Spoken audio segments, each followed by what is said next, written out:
This video is for anyone who's looking to create a variety of video content for your business or organization. Maybe your boss just called you and said, hey, we should start doing video. And now you're Googling, how do I do business videos? And you've ended up here.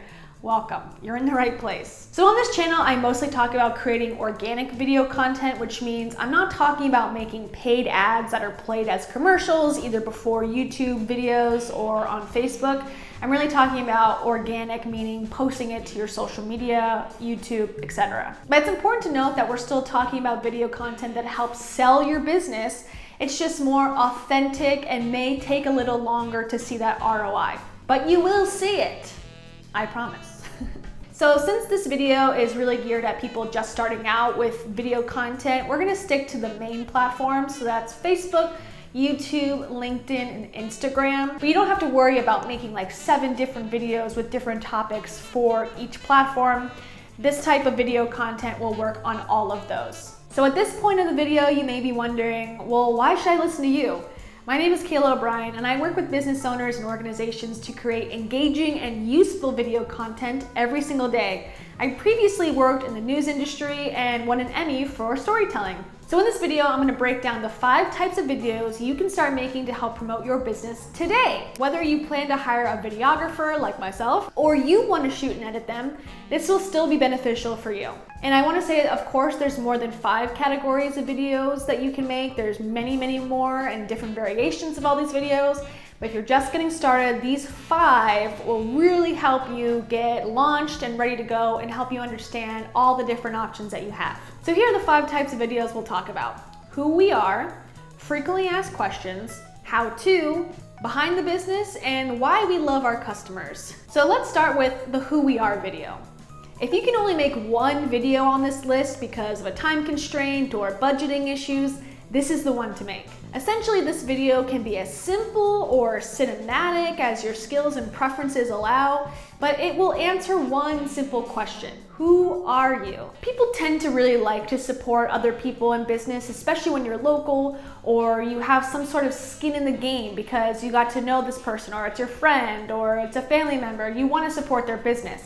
You want more people, even if they're strangers to you, to feel like they know you so that they feel good about giving their money to you. In this video that you're going to create, you should attempt to answer key questions, including why did you create the business, or why did the people who did create the business create it? You can show your soft side or your tough side. You can talk about your legacy, your hard times, your good times.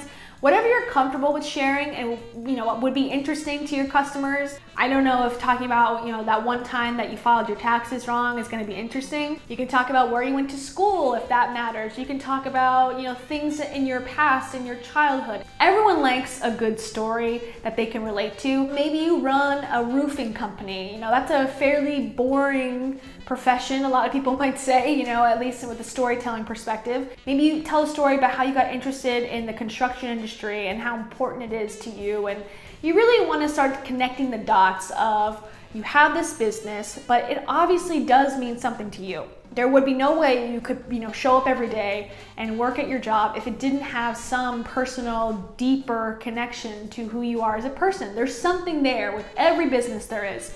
With doing taxes, with cutting hair, with being an artist. All of these people function because they are able to connect to things that they're doing. They have passion. Show your passion. That's the most important thing. Talk about why you do what you do. And I also love videos that include old photos, especially when it relates to the business. So if you have pictures of an old building or before you did renovations, show that off, because people really like to see evolution. Some people might even remember back in the day when you used to have that fridge instead of this fridge, or this wallpaper as opposed to this one. So it's really important to show as much as you can that you have access to. And if you live in an area where your business is primarily located, you might talk about the things that you like to do in town. Maybe your children are in Little League and you're really involved in that world. Talk about that, because that'll make you seem like more of a part of the community. Even if you're an online influencer or run a business online, use this opportunity to talk about your journey, because you may live somewhere far away, but you can still connect to somebody on a personal level. Maybe you're a fitness coach and you've had struggles with weight your whole life. Talk about it. You want your customers to see themselves in you. Next, frequently asked questions.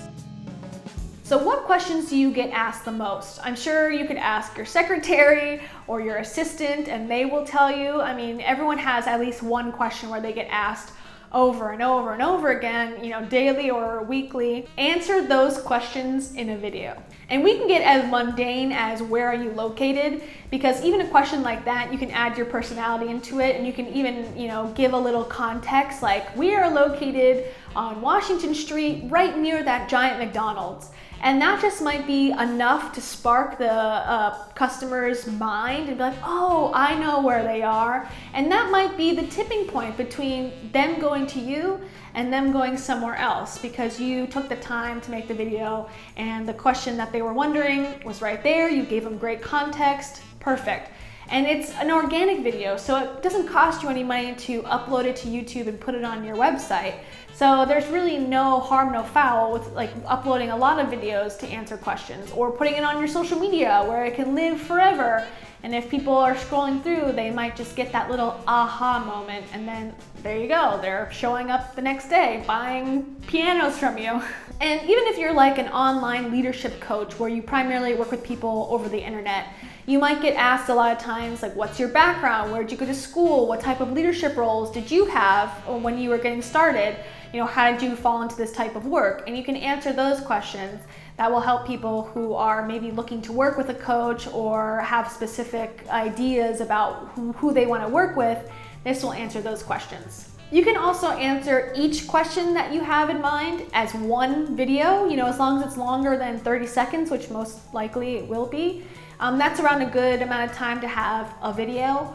Or for example, if there's like one category that you get asked a lot, like about insurance or what types of payment options you have, and there's a few questions that you can lump together, make that one video itself. It doesn't have to be one video per question. It could be 3 questions per video. It could be 2. I say if there's one question that's unique, leave that one on its own. But if there's 3 questions about payment options, just put them all into one video. And also it's important to remember having more one-on-one time. And when I say one-on-one, I mean the person watching the video feels like they're getting to know you by watching you. It's like a one-on-one interaction through video.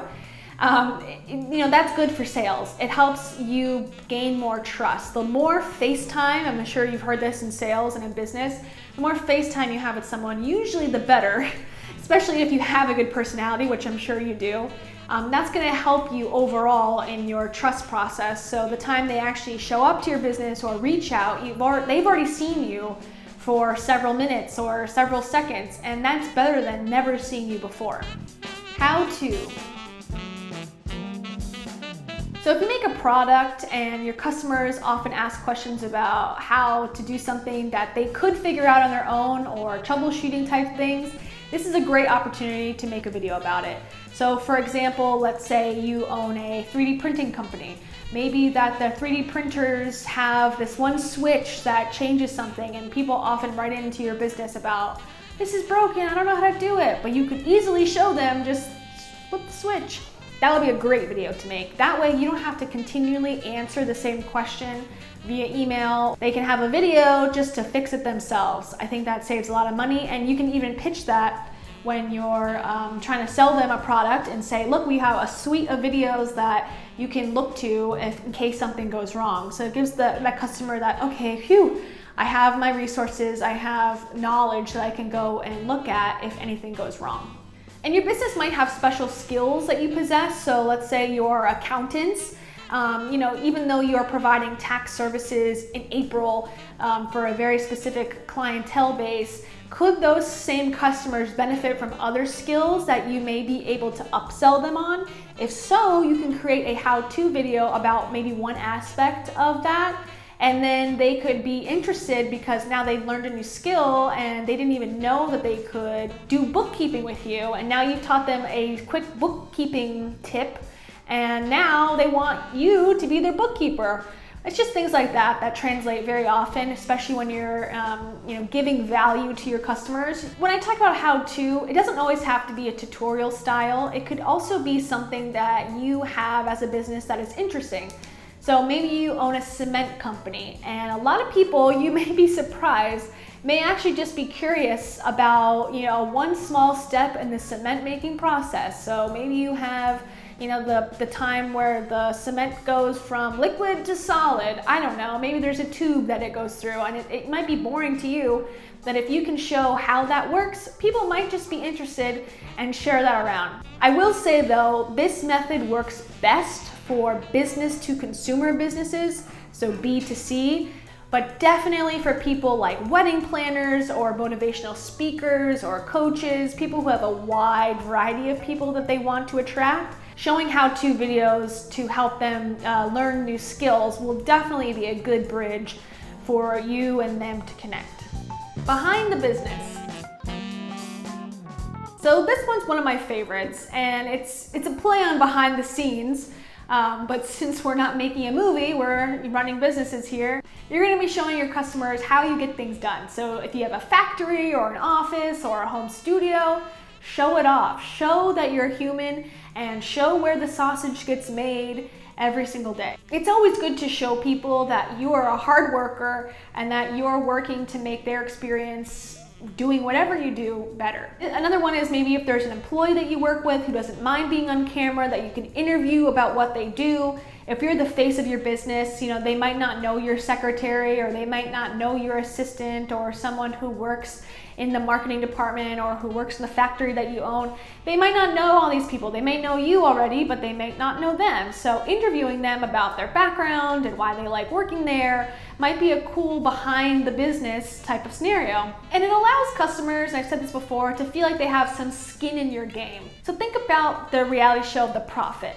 And all those businesses that are featured on this show, you actually get to know them a little bit because you're watching the program and they're having their ups and downs, they're having a fight, they missed an order, whatever. You start to be involved and start to emotionally connect to them and want them to succeed for the most part, or if they're horrible, you want them to fail. But in your case, people are gonna want you to succeed because you're good people. That's basically what we're creating. You're not gonna have NBC with you every single day, even if you are featured on an NBC show, that eventually ends. So you wanna make that type of content for yourself. So allowing people to follow your journey, even if you're having a low point a little bit, or if you're, packing orders or anything where you feel comfortable showing people what you're doing, it really gets people excited. I promise you. Even if you work at, a paper company, people are interested. Everyone likes that little slice of life. Everyone wants to know what it's like on the other side doing something else. And I really like the vlog style for these, like the selfie style where you're talking to the camera.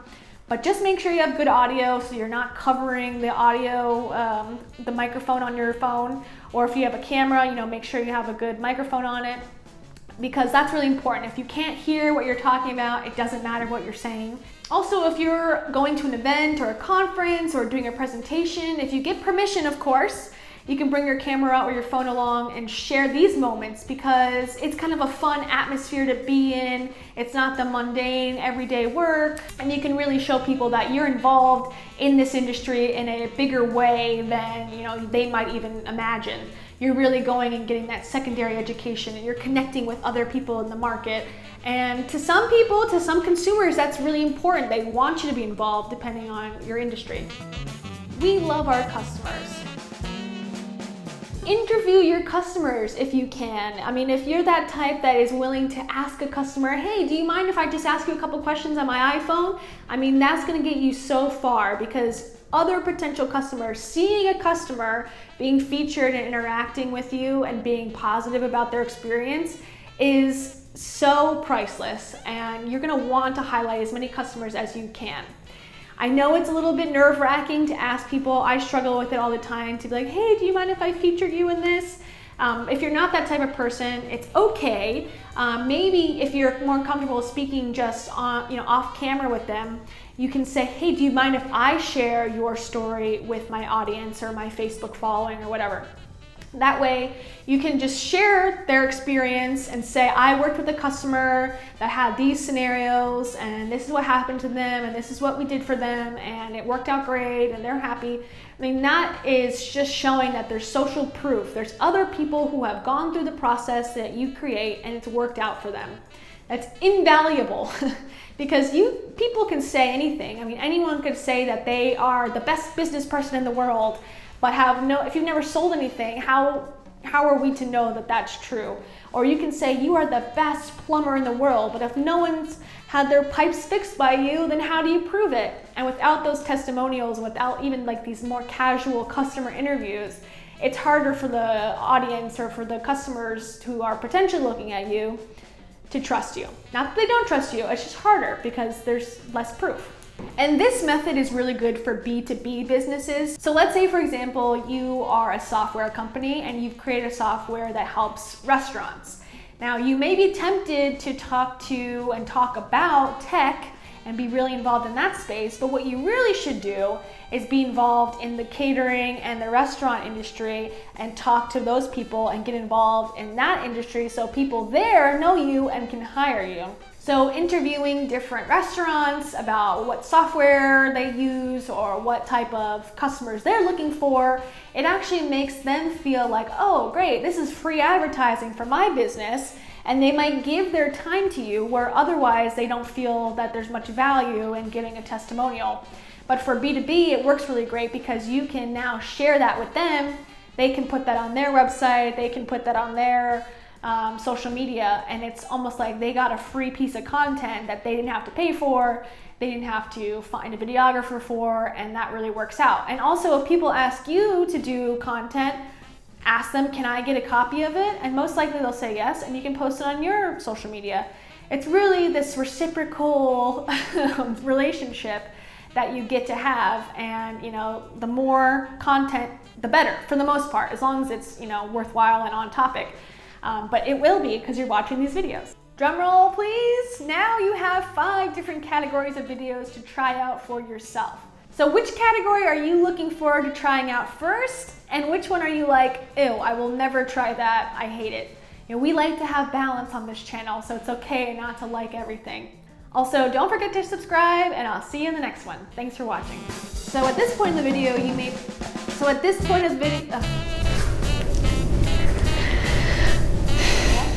and